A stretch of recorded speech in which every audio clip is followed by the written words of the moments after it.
Ashton here with Love, Life and Disability.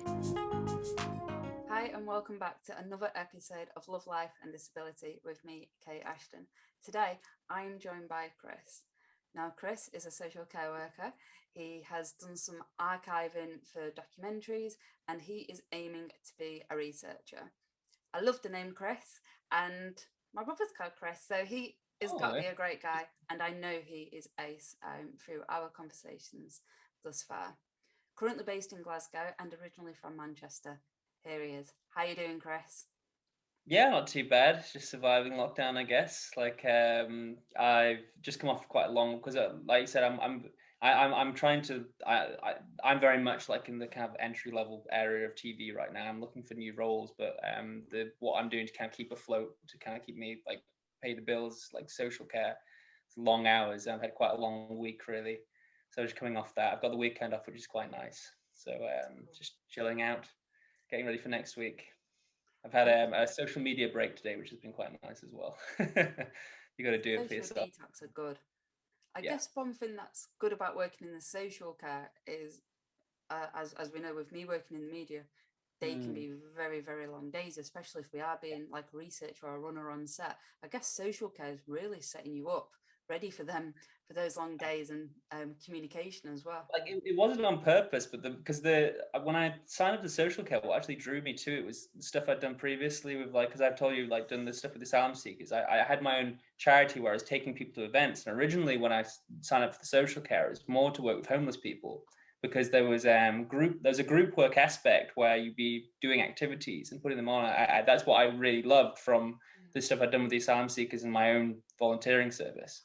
But unfortunately that didn't happen. I now actually work with more in assisted living with people with disabilities, and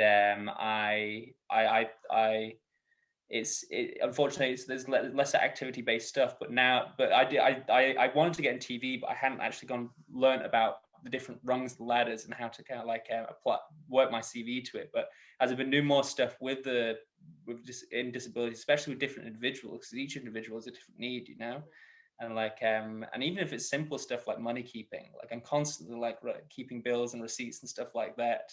And so no, I think it's a really good. When I see the people on Facebook pages ask for relevant jobs, I always put out social care because I know that some people can have quite difficult experiences with it, but if you can get a good team and you kind of find your own routine with it as well, I think, and make it work for you, I think it can be quite a good thing to have on the side, especially if you are wanting to be a freelancer, because you can do it as a relief worker. So I'm currently on a contract, which means I do have these long hours, but I could do it more as a relief worker where, say if I was doing work for TV, I could pick up hours elsewhere as well. So it's not like once I'm in TV, I need to completely cut myself off from that as well. So if anyone is thinking of a jobs, because it is quite difficult right now, So you could do agency work with the relief stuff, but what you're learning there is definitely transferable, especially within the project coordination world, like as you were saying with the keeping of the receipts, even down to when you're organising activities like organising events or you're sorting things out. There's a lot of transferable skills that one could be picking up to move over into some of the TV world. No, I'm quite lucky. It's because I've done other jobs like working in supermarkets, working in bars, and I enjoyed it. But in terms of and you do get customer service experience from that, obviously, because you're dealing with customers. But I don't want to say that people working with our customers, because it's not quite as similar as that. But you have a more intimate kind of connection with those people, and you're doing similar sort of things to kind of meet their needs. And so I think, and I quite like that kind of more in-depth working with people rather than having people constantly come and go, and you have some people who are familiar, but actually having proper connections from it, so I quite enjoy as well. And working in the assisted living with those with disabilities, how do you find that? Because you have a disability yourself. The thing with working in assisted living, especially because I work with 3 people, the disabilities that they have are autism and cerebral palsy and some kind of and dietary issues as well. So 2 of them are wheelchair bound. One of them is actually quite independent, and he doesn't get as many hours as because the ones who are wheelchair bound get 24-hour care, and so their disabilities are quite different to mine. That one of them, the gentleman with autism, is technically his is an invisible disability, because you look at him and you wouldn't know that it's autism that he has, which is similar to me, and I can appreciate that. Whereas the other two people who live together, they obviously they're wheelchair bound, and it's much more on the surface. So I think I do, if I was to relate to them in terms of my disability, I probably relate to the gentleman without autism more. But of course, each disability has its own kind of challenges. And I'm always aware, I don't want to kind of like completely step into that other person's shoes, because you never know the other stuff that goes on. But like, I've gotten some really good experiences out of working with the autistic when he's interacting with other people. That's where I can kind of see the similarities between myself and him, because although his family have grown up with him and know him very well, they still, especially with someone with autism, I think you need to give them if you want them to talk with you, you need to give them you need to give them space to do it. You need to give them focus. Where his family would all talk over each other all at once. They're a very kind of like conversational kind of family. And seeing how would kind of like do that, I think myself, when I mess up with my disability, I know it's kind of holding me back. You can kind of see it, and he just goes quiet to himself. And when they did finally talk to him, it's because I was able to talk to his brother and basically say to him, whilst there, just basically, these are things he likes to talk about. If you talk about these, he'll talk back at you. And they talk about EastEnders and people who died, and suddenly he's talking, but he's like having a full conversation with them and having a back and forth, and it's like you could see it on his brother's face, like mind blown.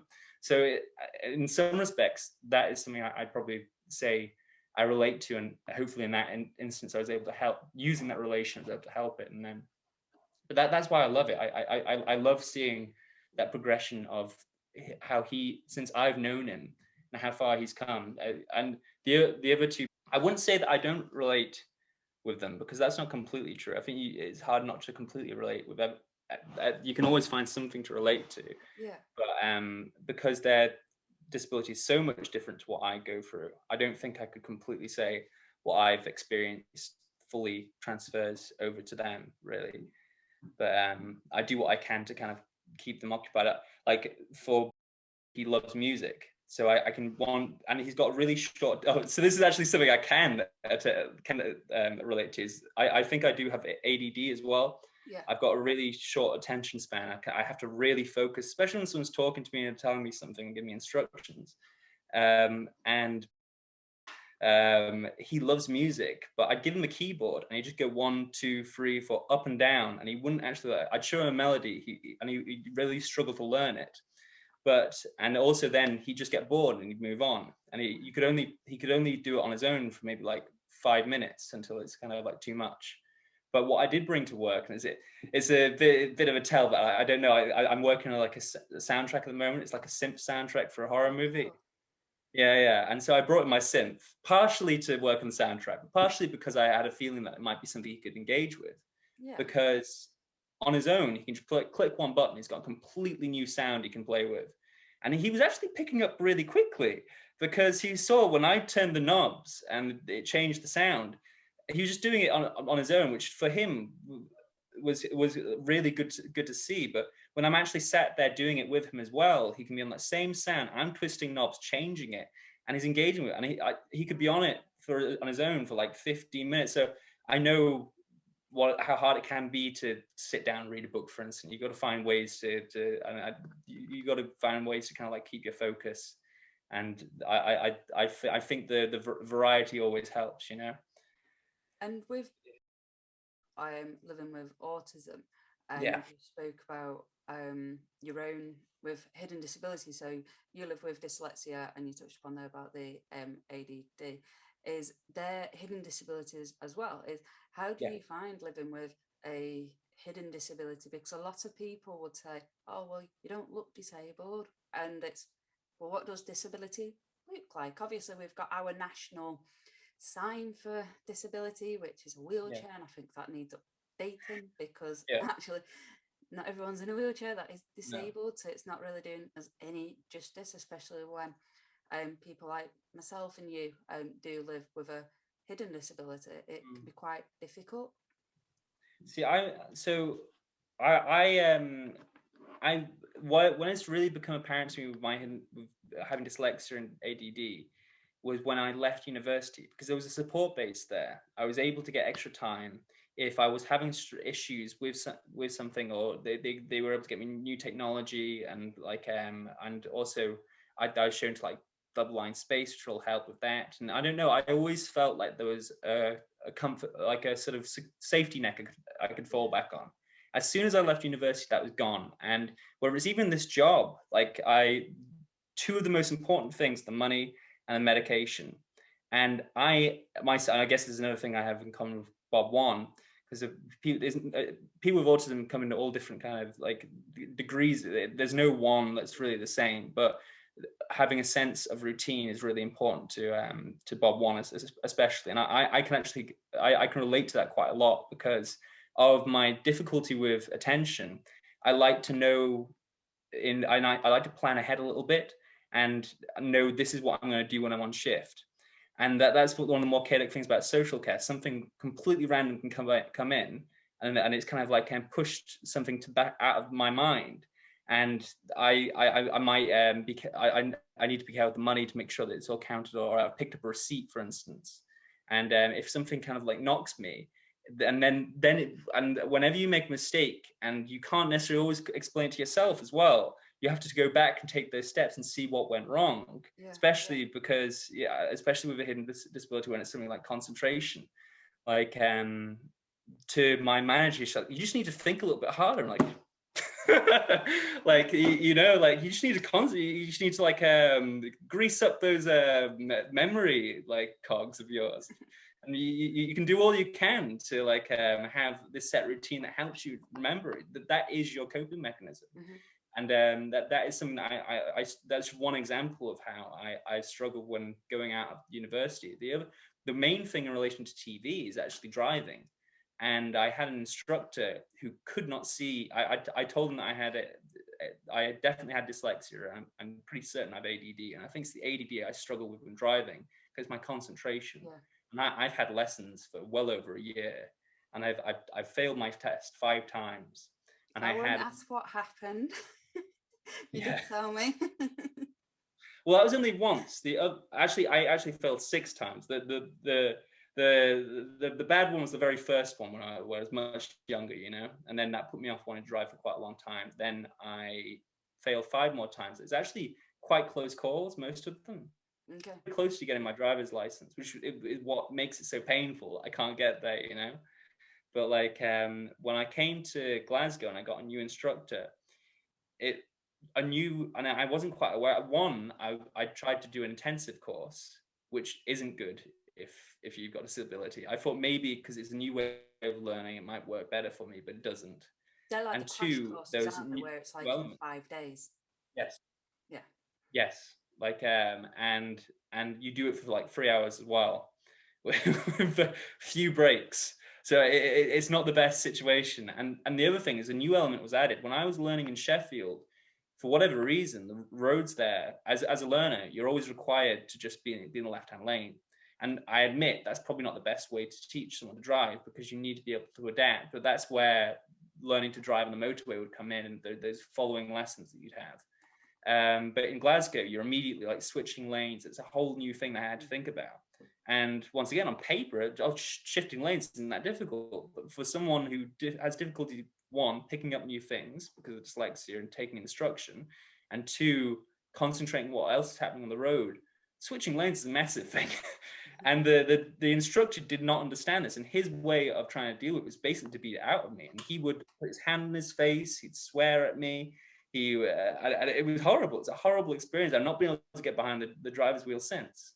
And that's all because I could tell him I've got this disability, and he could see that I was struggling, but without being, I don't know, having like the actual like my arm in a sling or something, it's hard for him to kind of like really understand and maybe see how some of his other students have seen it and maybe connect those dots and maybe think about how he could help me as a student. I'm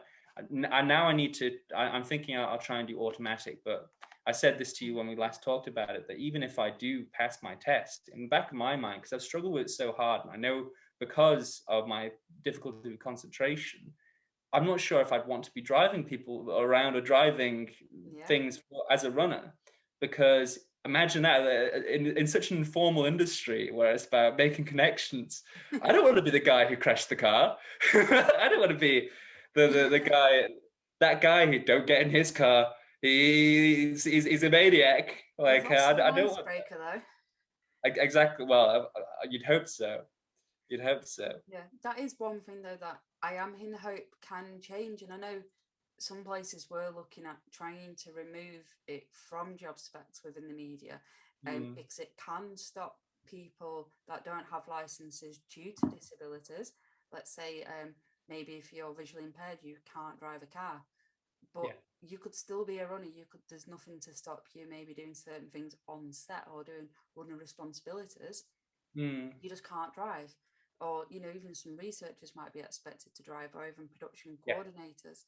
And, you know, these are the sort of roles that, you know, why not just one person out of the whole crew, or maybe two drives? Or if you are disabled, it's, well, okay, I can use my assistive carers money, so like access to work, I can use that grant and get a facilitator to drive instead. It's why, you know, I just don't agree with it being in job specs. It's not like you know, you're applying to be a .com driver at Tesco and your job is a driver. You're applying to be a runner. It's just that driving has a tiny incy wincy beanie tiny element of that role. But also I think the driving piece is going to be the thing that kind of like hangs over me, because I think another aspect, and once again I spoke about this, like you get used to failure when you have a disability. You're used to messing up, but I think it also drives you to be a bit more determined with some things. You'll keep coming at it, and I hate it that I can't pass it. I want to pass it because I put so much time and energy. You don't want to be. That this is the thing about being having a disability, is that it's the accessibility. You can do it. You just need the means to get there. Like I remember I watched you might have seen it, that Netflix show Rising Phoenix. I've heard about it. I've watched some of it. My colleague Peter was telling me about it at work. There's with the Olympic Paralympic athletes, isn't it? Yeah, because there's an incredible like story of the guy who's the archer, and he uses his feet to do the archery, but because he doesn't, I don't think he has any arms. I need to watch it again, but I think he's missing his arms because like I think he's born that way. And so he had, and I think he was picked up. He was an orphan as well, so he was picked up by a family who saw him with his disability. And I'm not sure it would work in every case to tell someone with disability that you can always do it. You just got to like put your mind to it. But he uses his feet for everything. He even uses his feet to drive somehow. Wow. So I think that determination from having a sort of stopper also is something that like and that kind of motivates a lot of people with disabilities that might also go unseen, that people don't kind of take into account, is that when you actually have, whether it's me with my spelling, my grammar, and messing up so many times that I have to kind of come back to it again, you also are someone who will kind of work hard to actually see something through. And I think that's also quite an important quality, like I imagine shared across the disability industry, or people looking for this kind of work. The main thing my dad gets wrong with is my dad, he's not had a dyslexic test, but I'm 100% confident he's dyslexic, because he'll always ask, how do I spell this? How do I spell that? And if you ask him to turn left, he'll turn right. And it's kind of like, no, we said left. I have turned left. No, Dad, you've turned right. Oh, okay. I'll have to go back round then. And yeah, I'm generally certain that he's dyslexic, but I'm pretty confident it took my mum a few times to pass. And one of my brother's friends, it took him, I think, 8 times to pass. Now, he doesn't have a disability. is just a bad driver, and it took him time. And that's the thing, it can just take time. Some people would say just driving is not for them in the ever so slightest. They have no intention, they don't want to ever drive, and it's not for them. And some people, it can just take practice. So I've been trying to learn the keyboard and guitar for many years, and I still can't do it due to hand coordination. So it's, you know, but I'm not going to give up. I hopefully will be able to do it. So I am confident at some point. I've learned when I did my test, so I failed first time because I nearly crashed my car. So I got dangerous because the annoying bit though, Chris, is I got too close, he said, to another car. And I went, but did I hit it? And he said, no, but you got too close to a parked car. If a child had come out or he'd opened his car door, it would have hit your car. And I'm like, but did they? And he went, no. And I'm like, but if there's another car oncoming to me, he's like, you should have stopped and let that car come past me, say like in that direction towards me. I should have stopped, let that car go. No, there's parked cars on both sides. He's like, well, one of you's had to stop and you should have stopped. I was stubborn. I'm like, no, I do not. I disagree. I disagree. But what I did notice is when I did it on the roads which were very wide, as you were saying, where you were doing it in Scotland, and you were, you know, you're having to weave in and out of these roads. I'd chosen sail to do mine in Manchester for the first time. So that I think I started learning sail at one point as well. Well, that's where the bigger bosses are. So I got told to do it at Whalley Range because the roads are bigger. And they'll also put you on the faster roads, like round near the parkway and stuff. So then your roads are bigger, you're driving more at speed, and also to go on a Saturday or to pick your times. And if you're driving continuously and you're perfectly okay. But if your test is for 40 minutes and you're in traffic for 30, you're in traffic for 30 minutes. Yeah, I remember that. Yeah, it's funny about like the when to pick your test time, because like on paper, like you want to have like clear roads and it's all going to be perfect, but you can never quite anticipate what's going to come out in front of you, can you? No. Like it's a shame because like learning in Sheffield was lovely. Like there was like lovely country roads and like but now I've got to learn complete new roads, and that'll make you a stronger driver. Yeah. Well, already there's a whole new thing that I got to learn from being here anyway, and so like and yeah, it doesn't hurt. I you know what, I even just talking about it, I'm thinking, you know what, I should just look out for the automatic stuff, because I think I want to try that and see how that goes. But yeah, I'll look into this because if I can pass my test again. But the other problem now is that the tests are like backed up so far because of lockdown. Hopefully that, and once lockdown's lifted, you're going to have lots of people all wanting their tests as well. So but yeah, I'll get on it. I'm pretty determined. Like I said, I don't like leaving kind of unfinished business. I want to, and maybe I can work on my confidence, and that might be something I can do. And I know there's other people in the disability community who can't even have that opportunity, and having something denied to you is even more frustrating. I could imagine. But yeah, it's yeah. Hopefully that the criteria of always driving won't be dogging every position available. We definitely do need to keep working away at that. And for our listeners and viewers that are tuning into this, you touched upon that you used to live in Sheffield, and that's because you went to Sheffield Uni and where you did history and philosophy. And if I recall correctly, you absolutely adore American history and the culture around American history. What is it in particular about American history? Well, for one thing, it's so new. Like it's amazing how there's definitely younger countries like Israel, for instance, but I don't know, like how fast the rise of America. There's so much interesting history. I think it started with a love of the history years ago, but I've actually been more invested in like current affairs in recent years.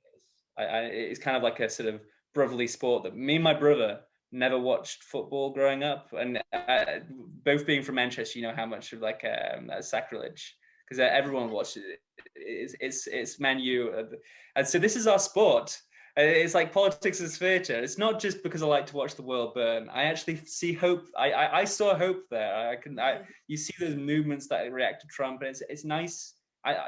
Being part of history, I would have loved to have been there for the election. I would have loved to have felt that atmosphere. I think that's one thing that carries over from being a history student. When things are actually happening and actually seeing it with your own eyes and recognizing the moment you're in. We're living in very turbulent times. There's lots of opportunities to do that. A lot of them have been coming from the West, whether it's America or even here, you know. And that's not to discount all this other stuff. I went into doing history at Sheffield because I actually wanted to study Middle Eastern history. And when I got to my final year, the researcher who led that course was off doing a research thing. So unfortunately, I couldn't do Middle Eastern history. Instead, which actually seemed to be strangely fitting for our times, I did British fascism. Okay. So like, read into that what you will, I guess. I think fascism in general, having studied that, not just because of Britain, but like you're seeing lots of authoritarian kind of regimes that have kind of taken over, and you're seeing the March on Washington, which is insane. Like, no, so so for me, it's part theatre, it's part morbid curiosity, and it's also hope, because I think you need this wake-up call sometimes in a democracy, and I think that's what it's been for America. With the midterms in 2018, lots of people turned up. Then you had the 2020 elections where lots of people turned up, and I just hope that those people who felt that the apathy that is rife in like liberal politics, because you see the change happen there and then.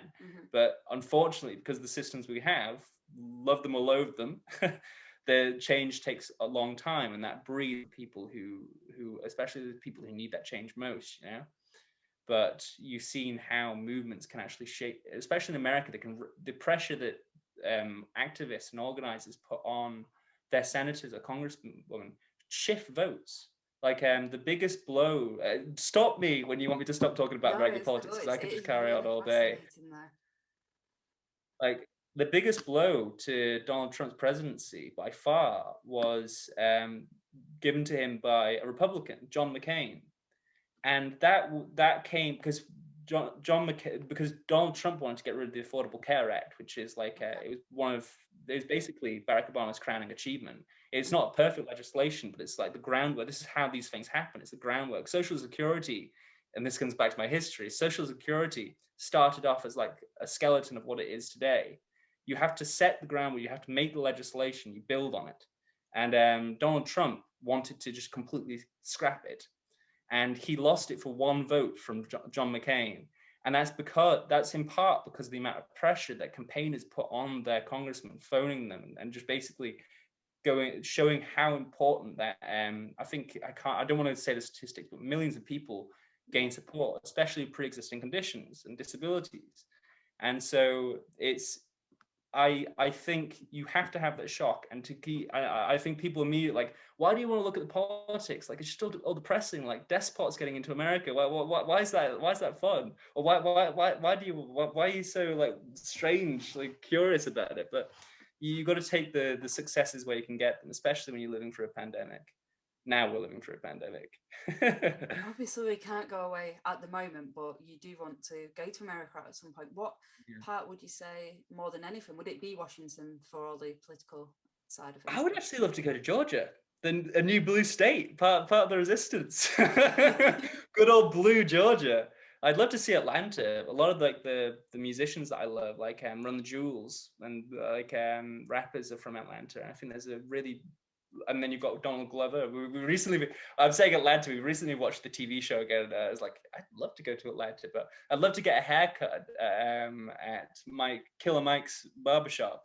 Stuff like that, just like random stuff. But like, and once again, lots of history in Georgia.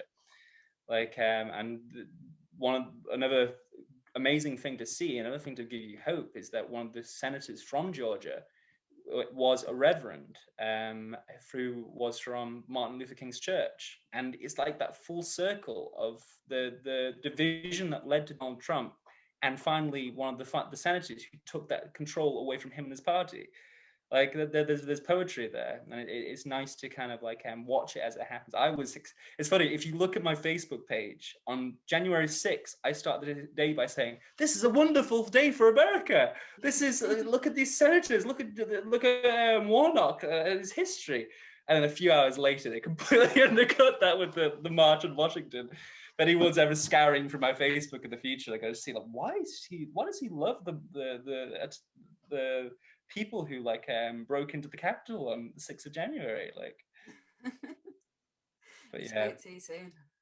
I know. I knew think that there shows would be how much protest. things can change so quickly, you know, within politics and within the world. You know, something can start out being a fantastic day and something can be going so well, and then within minutes, you know, something can change so quickly. Like but you've also had your time in America as well. You got a, do you actually want to live there at some point in the future? Is I that? would love to. Again, it's for me, it's the health. If I wasn't disabled and I wasn't on a crap load of medication, I probably would have moved to America many years ago, because that is ultimately the dream, is to have lived in America. When I was about 18, I was looking at villas. So I always wanted a house, and I was like, just think I could buy myself a villa, a nice 5-bed villa. And that was back when the dollar was like $2 to the £1. And it was like, it would have been, no joke, about £80,000 in UK money for me to have a 5-bed villa furnished with a pool. And I ain't getting anywhere near that over here. Like, I think my house is probably about 3 times the price of that, and it's just 3-bed with no pool in rainy Salford. It's funny because pool is like a symbol in America, isn't it? It's like you made it. You got yourself a pool. Even Walter White in Breaking Bad has a pool. Like, he has to sell crystal meth to make a living. Like, I just love America. I think the people in most part, and I know you could say the same about UK's.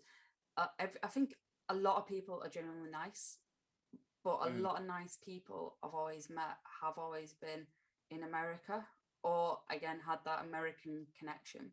Through in the UK, I'd say the majority of the nice ones I've met have always been Welsh. I've never really met a bad Welshman. Like, and again, I think it's the accent thing as well. I love the Welsh accent and I love the American accent. So, and it's always hot. And I'd never have to go on holiday, because in America, a lot of people don't even have passports, because they can just go all the way around America. Country. Every state is like a different country. Like, there's so much to explore over there. I wish they did travel a little bit more. If I was gonna like if I was in a position to give them advice, but like there's plenty of Americans that do, definitely. Like but yeah, I don't blame the ones who don't, because there's so much to see over there, and even their own state, they should get very like I love how each state has its own sort of symbol. So going back to Georgia, it's the peach state. Yeah. No, it's a country that I've just not explored as much, because I have done traveling, but yeah, I think that although it's not like I think what put me off studying there, because I studied in Australia at uni, but I would have liked, I was thinking of going to America, but 2 things put me off. One was the expense of the healthcare, because you had to get the insurance, and the other was that I wasn't 21 yet. I would all be like this, so like have a pint. Exactly. Now I can go in fully. But that said, the other reason to get my driver's license is to drive around America if I can. I would have loved to have done something like that last year. That would have been so scary for me. So I've been over as an adult on my own, or like with ex-partners, and even my parents won't trust me to drive out there. They're like, "You're not driving out there." But the rules are so different, and every state have their own rules. Like in Florida, you can turn right on a red light. Like, what the hell? Yeah. And that's obviously provided nothing's coming, but they allow you to turn right on a red, and apparently it's to keep the road movement going. Like, this is Florida we're talking about there, like the home of Florida Man. If you're familiar with Florida Man online, it's basically a meme sort of thing where like weird crimes happen in Florida. It's partly because of the way they report their news. is because Florida. I can't remember the reason, but every time there's like some weird thing that happened in Florida, it gets picked up on the main news cycle, and they always call it Florida Man. There's so much there. But yeah, and going back to the March on Washington, it kind of came at a time. Funnily enough, I've been wanting to get back into history as well. And it's one of the things I actually love about television, the possibilities of television, is that I've got a lot of interests that I would love to be involved in, and I've got a background in some of those areas, like the history. And so I during lockdown, I was looking for ways to kind of like whether there's projects I could be part of. But now I've just kind of settled into like reading up on my some of the books that or reading up on particular figures or periods. Like I've just come out of a Roman phase, and it's almost like a cliche for the history student or the history buff to every time there's some sort of weird thing happening in the world, or like we're on a precipice, everyone looks at Roman history. Like, what went wrong? Like, can I connect the dots? Is it happening again? Like, because of course they went from being like a democracy to an empire and losing their liberty to some extent. That's massively streamlining it, because it's not like the democracy we know today. But like, it's a really interesting period of history. I've been listening to it. I was listening to it on audiobook. Like, it's called Rubicon. I can't remember the name, and I'd recommend it. I know I've now got my brother on that fad. He's reading up on his Roman history, but more recently I've taken an even stronger turn in Italy's history. I'm looking up I'm reading a biography of Mussolini, because every time there's a focus on fascism, it always kind of like draws on Hitler, whereas fascism in that period began with Mussolini. I know next to nothing about him, you know. Okay. And so yeah, my morbid curiosity that's been sparked by the March on Washington continues. Like maybe I'll update you like a year's time where it's led me. That'd be amazing. Yeah. And you've done some work with Fusse as well. And you've done so like prison interviews. Yes. So unfortunately, basically I began with my main credits and it's a shame, because I might have been able to get some runner experience with them late last year as well, because I remember Darren, who's the producer, he rang me when I was on shift one time. He was like, "Oh, do you have a car? Could you get us this equipment from the other side of Glasgow?" I was like, "I don't have a car, but I might be able to get a taxi, but I'm at work, you know, like." But I began my work with them when I was transcribing for them and doing seeing the rush footage, and I absolutely loved it, because it kind of drew all my other experiences together, like my interest in America, my interest in like humanitarian rights and human rights, because of working with like asylum seekers, and then creative element of it as well. It's like it was like a spark for me. I never thought of TV as a career before actually working with Fusse, because it comes back to like the thought, like there are so many possibilities of where you could take it, you know. And seeing this footage, I'm sure it's slowed down. They've got deeper voices and they're just like talking in slurs. Like, but some of the stuff that they're talking about and the people they're interviewing, I remember one particular guy who stuck out was called Race I'm going to butcher his name, but I think it's Race Bouillon, and he was like a victim of hate crime. And I just ran, and I saw the full footage of that. Eventually, only like 10 minutes of that would get into the final, maybe not even that, just go into the final product. But like I saw the full interview, and I just remember seeing right at the end of the interview, he's talking about all his troubles, and he called it his American nightmare, because he was, not only did he have like the attack on him it was right after 9/11, someone came into the store where he's working, shot him point blank range with a shotgun. And he had to have facial reconstruction, and he had to do that in America with the medical system. And so it was like a one drawn out thing. But the amazing thing about Race is that then he went on to work for the man who did that to him and killed other people was on death row. And so he would work to try and get Mark Stroman out of prison. And right at the end of the interview, after all this terrible stuff that's coming in, his family come in as like a ray of light. It's like he's finally made it out. It's like how American Nightmare. It's there's beautiful sort of like things, and you kind of like more part of this, like how the production's happening. So yeah, that was what drew me in. And then around Christmas, Darren just sent me an email like, you seem like a guy who would like to, I think he called me like, you seem like a guy who'd be like a TV guy, like this sort of thing. TV guy? That sounds interesting. And it's like, how do you fancy reaching out to some prisons for me and Dia? I was like, yeah, I'll do that. Because of course I'd just come off my I graduated in January, but I handed my dissertation for law because I also studied law as master's in August. And so in them, that's getting their mind when they're asking, because it's not like it's like completely out of nowhere. And I think there's also the element, I think, because they've got more of a presence now and people know who they are, having someone like me contacting them takes some of the heat off. I had to tell them who it was for, but like just talking to them on the phone, rather than talking to Dia straight up, like might make it easier to get that access. And so yeah, it was 4 prisons. I can't remember what states it was in. I think it was 3 states, and it was for Stroman's son was one of them. I think it was Robert Stroman. That was the man who shot Race. Then it was for 2 films, because they were working on the Muslims in America film, and they were also working on abortion rights in America as well, and how they're being affected by Trump and his policies. And so 2 were people. One was Robert Stroman, who was the son of Mark Stroman. The other one was another man who actually tried to bomb a housing full of Syrian it was refugees. It wasn't Syrian refugees. And the other 2 were people who were like abortion terrorists. So one sent like thousands of letters to abortion rights activists, and saying around 2000, saying that it's full of anthrax.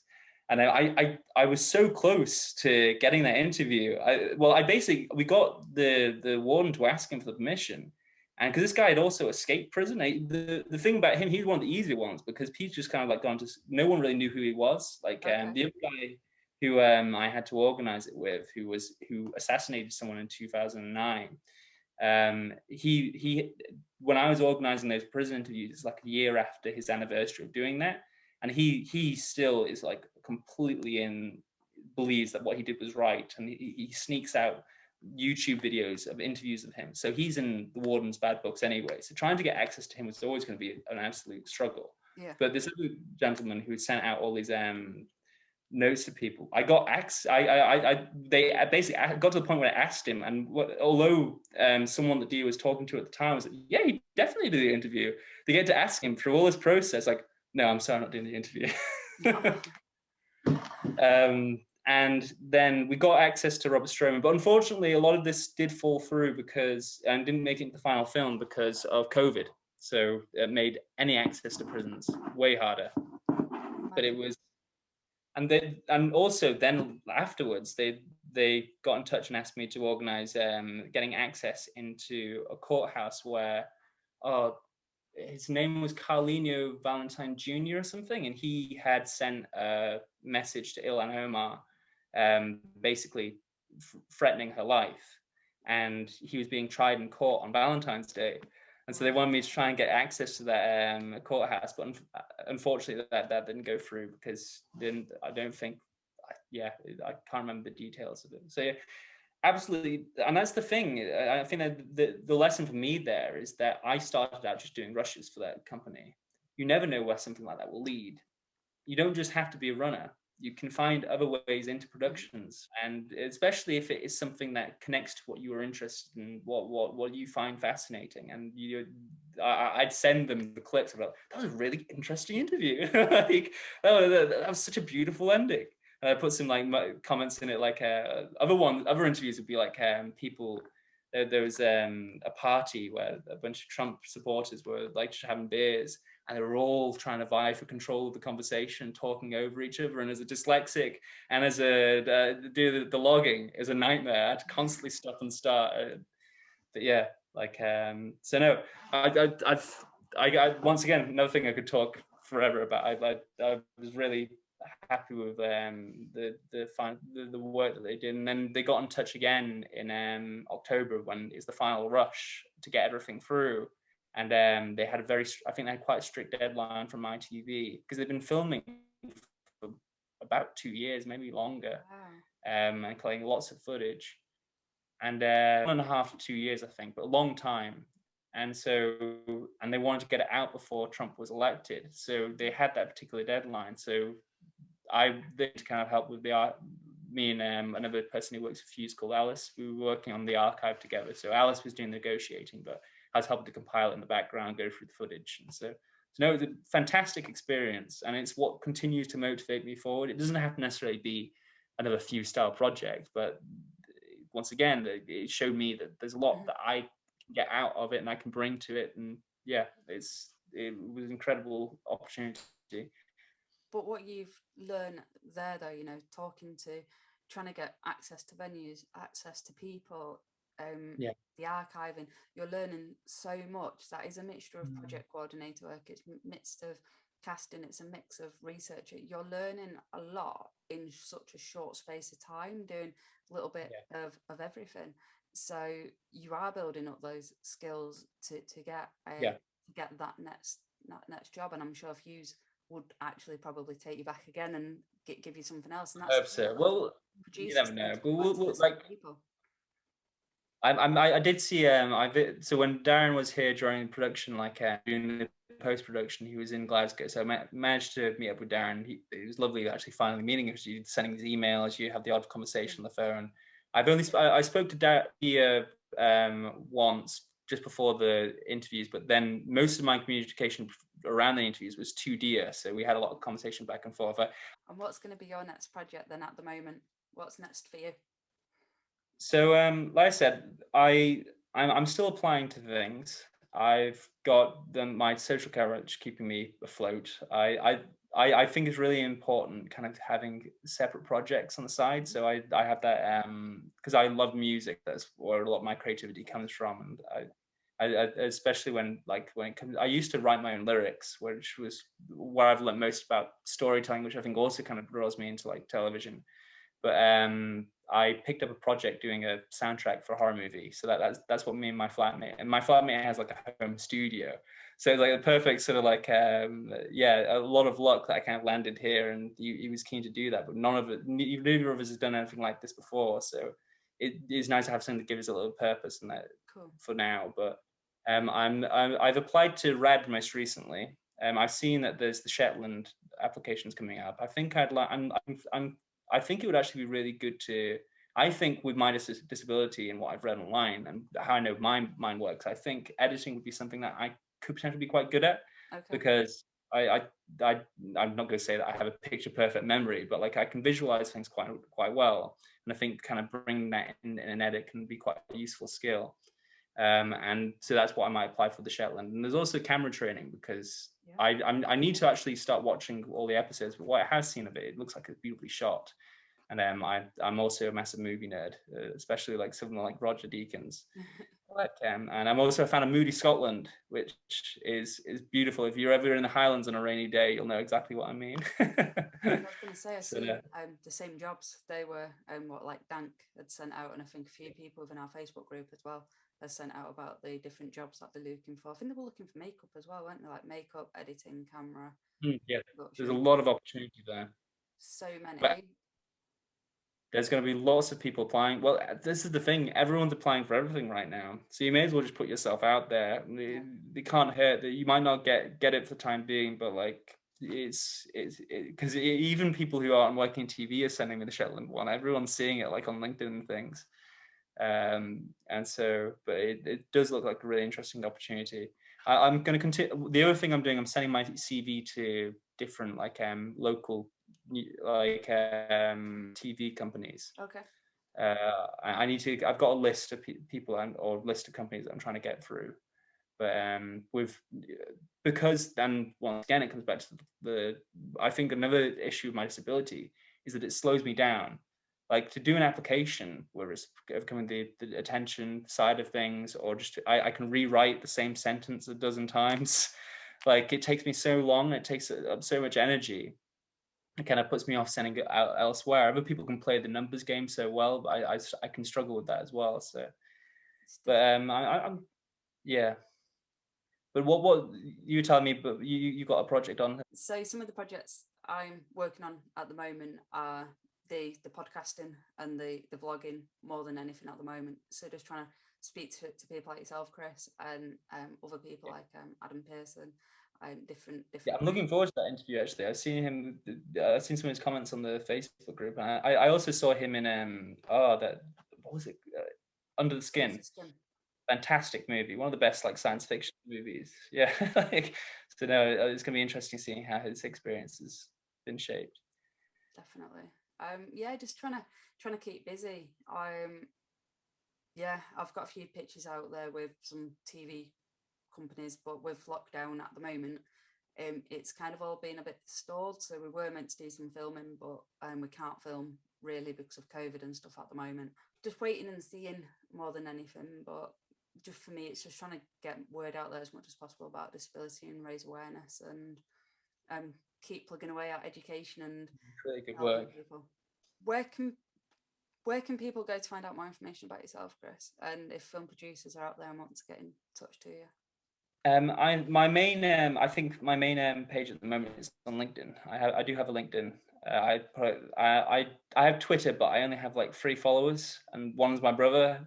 Like, I don't really post that much about it. If you like that segment where I went off on one about American history and American politics, then follow me on Twitter. But like, there's probably not going to be as much on there. I think in terms of the TV work, LinkedIn is probably best right now. I know other people have other pages and stuff, but I'm still kind of like connecting to all that, I think. That's amazing. Well, we'll link to your LinkedIn down below, so check it out. And thank you so much for joining me today, Chris. I hope you have a fantastic No worries. It was weekend. lovely chatting to you. And enjoy yourself. Thank you for having me.